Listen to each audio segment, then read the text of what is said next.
Hi friends, आप सभी लोगों का आपके अपने YouTube channel agriculture tricks by NK में हार्दिक स्वागत करते हैं। जैसे कि आप लोगों को पता है कि एग्रीकल्चर से रिगार्डिंग कोई भी अपडेट वगैरह होता है तो हम आप लोगों को वीडियो के माध्यम से प्रोवाइड करवाते रहते हैं।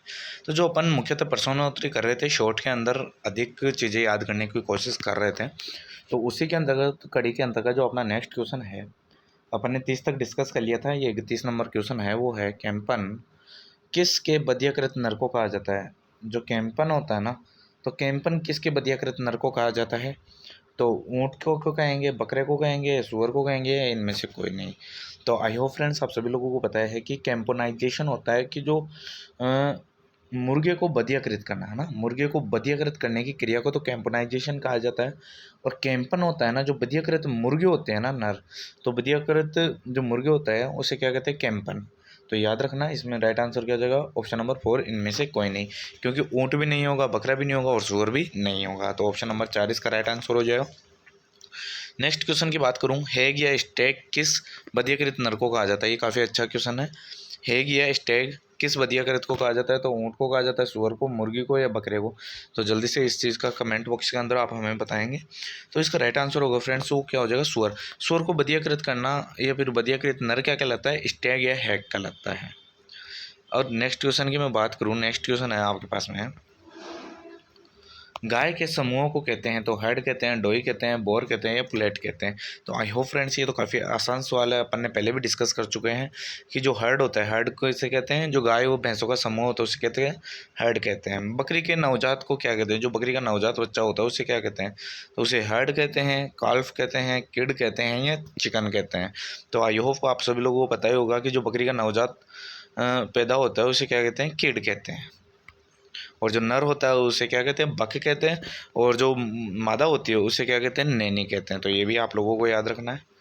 चलिए नेक्स्ट क्वेश्चन की ओर बढ़ता हूँ। नेक्स्ट क्वेश्चन है, भैंस में ब्याने की क्रिया को कहते हैं। तो लेम्बिंग, काविंग, कीडिंग, या इनमें से कोई नहीं। तो जो ब्याती है उस क्रिया को क्या कहा जाता है, काविंग कहा जाता है। नेक्स्ट क्वेश्चन की मैं बात करूँ, भेड़ में ब्याने की क्रिया कहा जाता है। तो जैसे कि आप लोगों को पता है गाय भैंस में लेमिंग काविंग होती है गाय भैंस में, तो ऐसे ही जो भेड़ होती है, भेड़ के अंदर क्या होती है, लेम्बिंग होती है।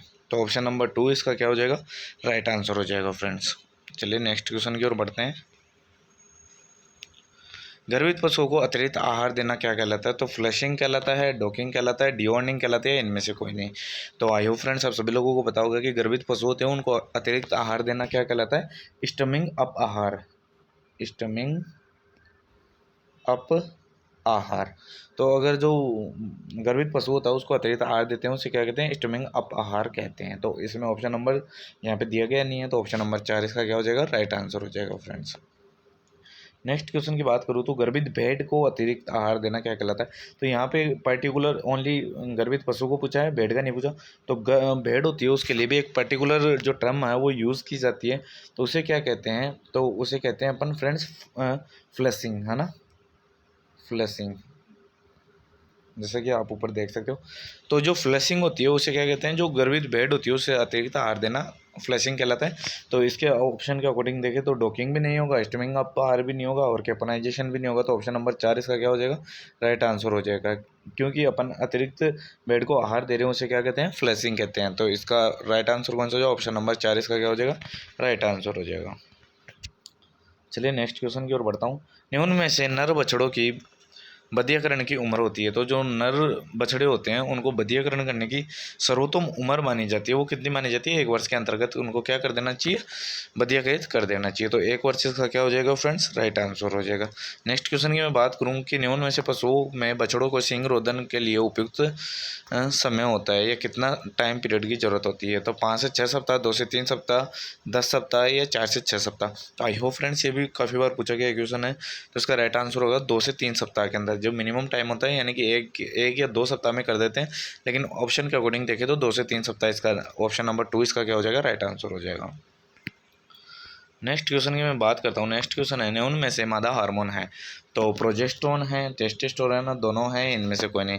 तो आप लोगों को पता होगा कि टेस्टोस्टेरोन कौन सा है, ये नर हार्मोन है। तो ऑप्शन नंबर ए इसका क्या हो जाएगा, राइट आंसर हो जाएगा, प्रोजेस्टेरोन। ये क्या है, मादा हार्मोन होता है। ये उनमें से मादा हार्मोन नहीं है। अब इसके अंतर्गत पूछा गया कौन सा नहीं है, तो जैसे कि मैंने पहले ही बता दिया, टेस्टोस्टेरोन क्या है आपका, मेल हार्मोन है, नर हार्मोन है, तो ऑब्वियसली बात है कि एस्ट्रोजन और प्रोजेस्टेरोन ये क्या होंगे, मादा हार्मोन होंगे। और उपरोक्त सभी तो हो ही नहीं सकता क्योंकि इसके अंदर का टेस्टोस्टेरोन आ गया। तो ऑप्शन नंबर ए इसका राइट आंसर हो जाएगा, क्योंकि इसके अंदर नहीं पूछा है। तो मादा हार्मोन कौन सा नहीं है, टेस्टोस्टेरोन। तो मिलते हैं नेक्स्ट वीडियो में नेक्स्ट अपडेट के साथ। Thank you friends.